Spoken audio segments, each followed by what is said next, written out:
To be fresh, I rock well. Hi, this is Deidre N. Tate, and you are watching Rebel Minded TV. My name is Derrick Pridgen, and I am the director of Give It Up for the DJ. Give It Up for the DJ is a documentary celebrating the DJ's usefulness and successes in hip-hop over the past 40 or 50 years.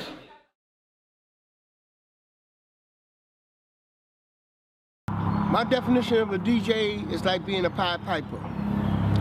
Play the right tunes, the crowd will follow. One of the most important reasons why you should give it up for the DJs, because we make a lot of sacrifices to make you happy. And they provide the soundtrack for the things that we go through in life. Because you've never gone to a party and danced to a rapper. And that's exactly why you need to give it up for the DJ.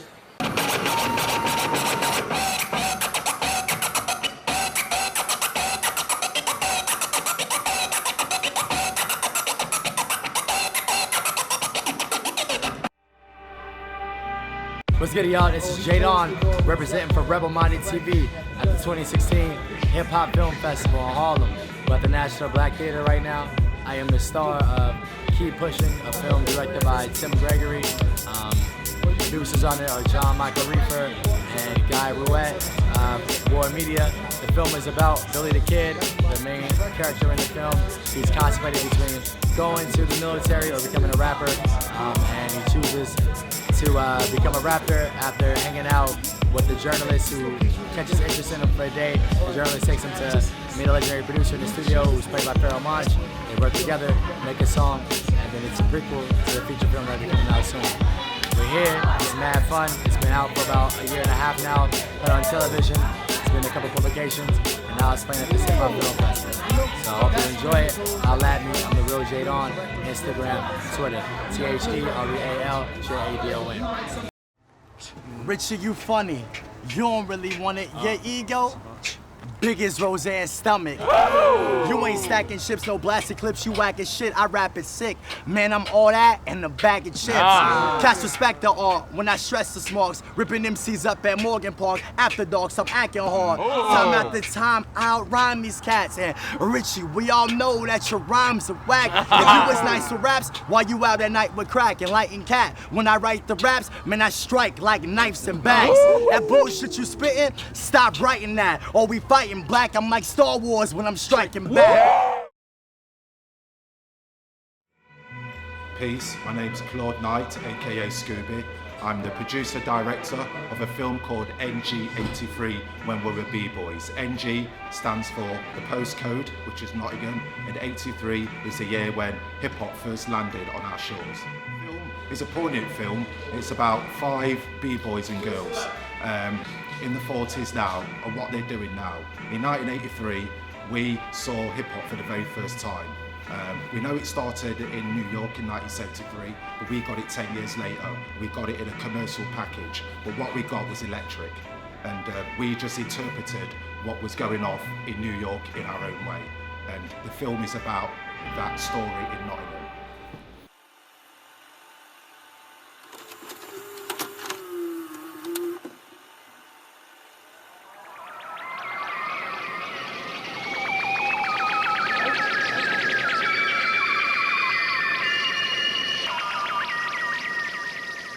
It was almost like something was missing, and then it came, and it just blew up everywhere.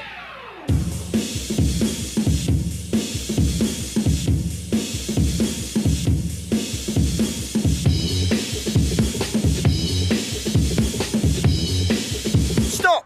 Do it again! No! Wait, how'd you? The guy was spinning, he's doing this thing with his legs.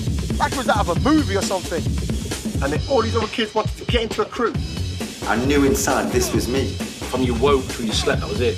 We used to break everywhere and anywhere. There was more crews in Nottingham than anywhere else. There was a lot of rivalry. A man could walk up to you and say, yo, hey, you stop a move. Anybody affiliated with a crew were like gods.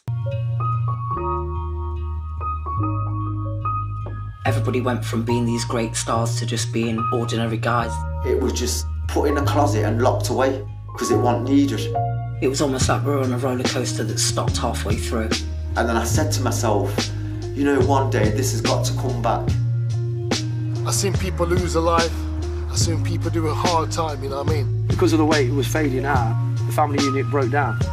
He was lost. I'd like my boys back. Yeah, if we could talk again. You know what I'm saying? Everybody's head's just gone. We could get all the crews together. I think this one's going to be off the hook. It's going to be bad. It's going to be, everybody's hungry for this now.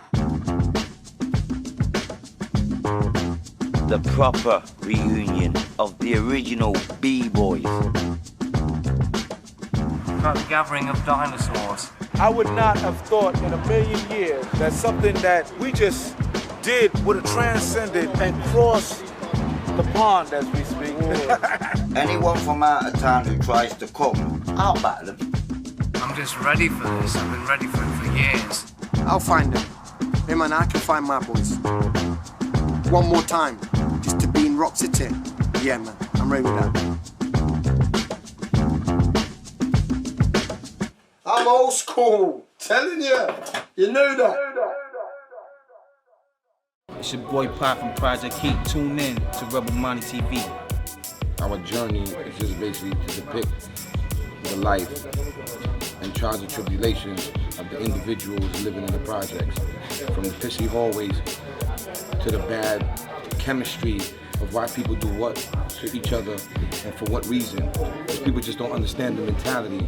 So we're just here to bring a bright light on the whole situation for you to understand what's going on in Project Heat, which is the web series, which is on its second season right now on YouTube. We have 10 episodes on YouTube for the first season, and episode 14 will be dropping this Sunday. We're giving you 15 episodes for the second season though. So you can go subscribe on YouTube to Show Up Films, and you can see all that. Every last episode from season 1 to season 2. You ain't get the update. Chill, man. Y'all got them things on y'all, right? Stay with it. Stay with it. Always on deck, fam. What's good? Cuz, man, them cats from the other side on Hollywood, they be creeping. How you send me with no swam? You ain't enough money. Well, I gotta come back to here, money short between us. Like, what's up? Pop, they violated me, man. They violated me. They treated me like a misdemeanor. We felonies, man. We gotta make appointments now? That's how it is in the hood, you're saying.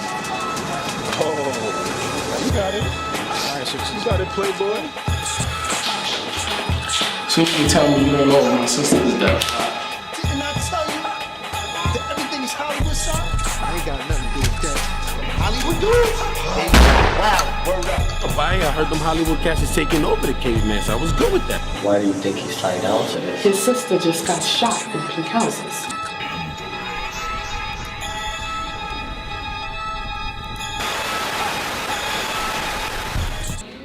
Hey, what's up guys? My name is Bennett. I'm the director of Raise Up the World Is Our Gym. It's a documentary about the calisthenics culture and community that started here in Harlem and Brooklyn and the parks of New York and has gone all over the globe and is now becoming a sport. So we're seeing this kind of clash of culture and commercialization, and so I travel the world documenting this, and I'm going to participate and be one of the panelists on the Filmmaking on a Budget series, because that's what I did. I cobbled together a little bit of money, a little bit of crowdfunding, a lot of my own money, a lot of sweat equity, and took my book bag with a camera and a tripod and a light and a microphone and traveled the world telling this story, and I'm super excited to bring it back here where it all started in Harlem to the Hip Hop Film Festival. So I just want to give a big shout out to Shah and the team at the Hip Hop Film Festival. This is so important. I think I'm so excited as a filmmaker to be a part of the inaugural year. The community that these guys have built, the environment, the vibe is just off the charts, like super positive. But what I'm really excited about is hip hop film has never been bigger than it is right now. And I love that because we're seeing these stories that we all know and love, but haven't traditionally got to see on the screen. And people like Nas being involved, executive producing projects, Fresh Dressed, and all these documentaries that are coming out, and narrative films. Like, it's super exciting time for hip hop stories. And I think this was a genius idea by the team at the Hip Hop Film Festival. Can't wait to build with them and come back year after year. So shout out to them. Shout out to everybody involved. I'm excited to be here as a filmmaker, showing my film Raise Up the World Is Our Gym. Peace and love, y'all. These guys are doing something that I never saw done before. People knew who I was once I got off the plane. Some of them were like rock stars within calisthenics. Watching this thing grow is just crazy. Years ago, there was no such thing as extreme calisthenics. This was all new. I think this is one of the fastest growing sports. I don't understand how the government is not getting involved in this global movement. The minute it catches on, it will explode. People started getting tired of going to the gym. All you need is gravity and the ground. It was a culture that was here before. The history is going back centuries. It's rhythmic, it's strength, it's endurance. Coordination, balance, everything. It's being in tune with yourself. There's a character that's associated with this. It's a spirit of friendship, happiness, and support. You become family, you become friends, you become brothers. It means much more. Bring your water, bring your gloves, and bring your heart, you know? Calisthenics transcends status. It's never like exclusive. It encompasses the entire family. It's more like a social movement because it's more for the kids. What we're doing is just use this sport as a tool. This is saving lives, saving communities, and bringing families together. It's bettering the hood from what I see. It started from community building to personal training to sports events. Lo and behold, it became like a phenomenon. People are really referring to this as a whole worldwide community. It's a competition, but it's a competition within a community. This will be the year that sets the rules and makes the standard of how street workout competitions will be in the future. I'd love to see it evolved as a proper sport, but then I'd also be worried. This explosion is really good, but I feel a bit threatened. I think it's spreading and commercializing in a really big way. It's up to the people that really want to take care of the culture to really keep it. There was only could be one love, one respect, and one bar. I just want to see it become a way of life. I hope it never gets destroyed and something that keeps going forever and ever. I can't wait to see what the future holds. This sport will live. To me, it's an attitude towards life. The bar changed me. It's still shocking for people to come up and tell me I helped change their life. If I was to leave this earth and nothing changes, I haven't done my job. And when I say this sport saved my life, I mean it saved my life. I wouldn't be where I am today if it wasn't for this sport right here. Learn how to push your weight up. It's gonna save your life. They're gonna get that person up off you, believe me. Brothers and sisters, just come.